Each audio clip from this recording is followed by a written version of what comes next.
Alguna vez también fue Natalia Lafourcade Oh, yes, look. Natalia Lafourcade. Oh, wow.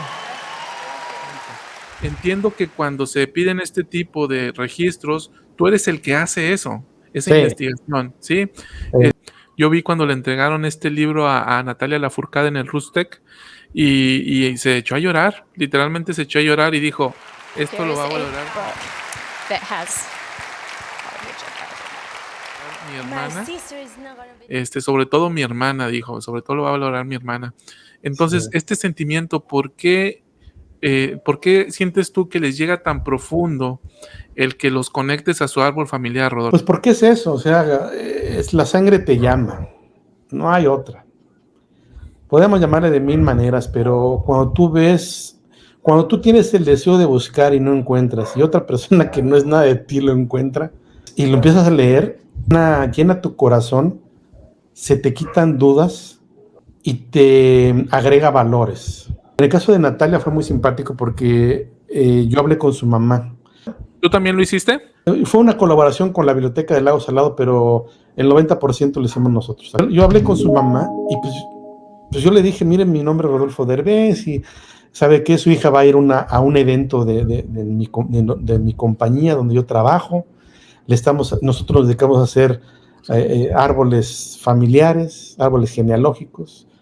Y nada más me gusta, dijo, pues no tengo datos de usted, ni su fecha de nacimiento, si usted se casó con su esposo, el papá de Natalia, y pues, el nombre de sus abuelos, de sus padres de usted. Y digo, ¿cree que me puede ayudar con eso? Y me dijo, sí. Y fíjate, yo no había manera yo no encontré manera de contactarla.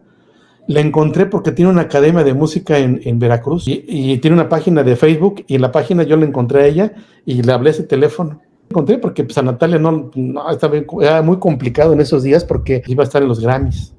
Sí. O los Oscars, quién sabe en qué iba a estar. Chiste es que era muy importante y esos días, ese mes, era semi imposible encontrarla. Sí. Y entonces pues yo le hablé a la mamá y me dio los datos, empecé a hacer la búsqueda, sí, me topé que tenía que ver con Chile y entonces empecé a buscar, no, pues agradecerme me encontré, después me encontré que de Francia, y ya cuando dije Francia está muy bien porque lo conozco bien, porque ahí viene mi familia, y ahí fue cuando ya dimos el estirón fuerte. Okay. Well, Natalia, you were born in Mexico City, but that's not where your story began. By locating and examining the records of your ancestors, a heritage rich in courage, intellect, and music was discovered. So, your paternal roots actually began in France when... I am a bit deaf! Inside, somewhere in my soul. Where your great-great-grandfather, Pedro Emilio Lafourcade, was born Pierre. And he was born in Bordeaux, France, in 1842. He was the son of Bernard and Rosa. Bordeaux, and I cried. That's good. I didn't know why. Good. And maybe he spoke with a pirate accent. I don't know. But Bernard was a plasterer by trade. And when Pierre was 13 years old, his family immigrated to Santiago, Chile.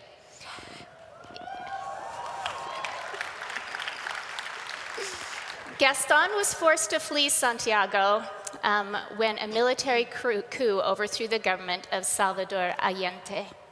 In 1973, Gaston immigrated to Mexico City, where he met and married your beautiful mother, Maria. Your father's older brother, Enrique, a well-known Chilean author, also fled Chile due to the dangers of politics.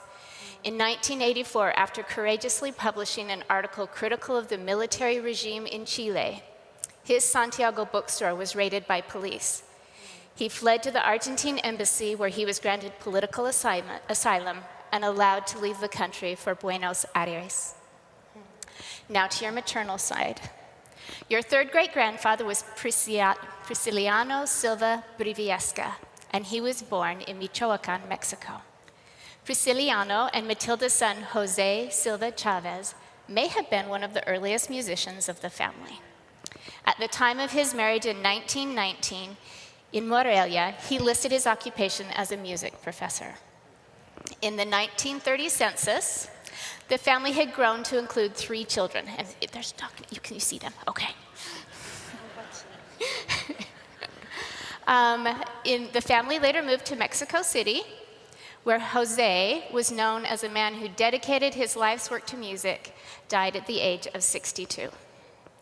So Natalia, as we celebrate the wonderful woman and artist you are, we can see in you the courage of Enrique, the intellect of Prisciliano, and the musical talents of Jose, Gaston, and your mother, Maria. So beautifully taught, thank you. As so beautifully taught in the lyrics of Remember Me, when you remember them, they will be alive in you. They are in your dreams and will accompany you in every song, in every place. You will never be alone.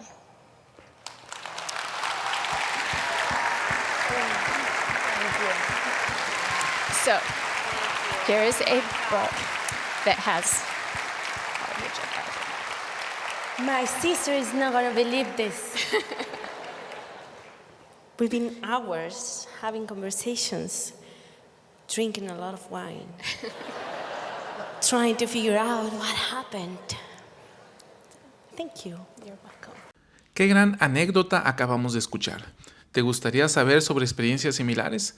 Rodolfo Derbez estará con nosotros el domingo 16 de octubre a las 19 horas. Conéctate en un directo aquí en La Luz de la Restauración. ¿Qué hay de nuevo en Family Search?